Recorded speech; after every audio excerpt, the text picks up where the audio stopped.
এই ঘোষণা শোনার পর আল্লাহ নিজের এবং জান্নাতবাসীদের মাঝখানের হিজাব বা পর্দা সরিয়ে দেবেন এবং জান্নাতবাসীরা সেদিন স্বচক্ষে তাদের মহান রব আল্লাহকে দেখতে পাবে।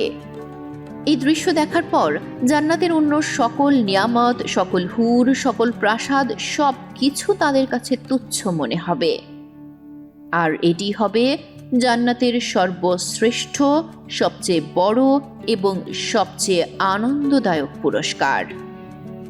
এটি হলো জান্নাত, মুমিনদের জন্য আল্লাহর পক্ষ থেকে পাওয়া সেই চূড়ান্ত পুরস্কার যার কোনো শেষ নেই, যে সুখের কোনো সীমা নেই। মহান আল্লাহ আমাদের সবাইকে জান্নাতুল ফিরদাউস নসিব করুন, আমিন। প্রিয় দর্শক, জান্নাতের এই বর্ণনা আপনার হৃদয়কে যদি প্রশান্ত করে থাকে এবং আপনাকে আল্লাহর আরও নিকটবর্তী হতে সাহায্য করে, তাহলে ভিডিওতে একটি লাইক দিন এবং কমেন্ট করে আপনার অনুভূতি আমাদেরকে জানান। আপনার প্রিয়জনের সাথে এই শান্তির বার্তাটি শেয়ার করুন। আর আমাদের চ্যানেলটি সাবস্ক্রাইব করে এমন আরও ঈমানদীপ্ত কাহিনী শোনার জন্য আমাদের সাথেই থাকুন।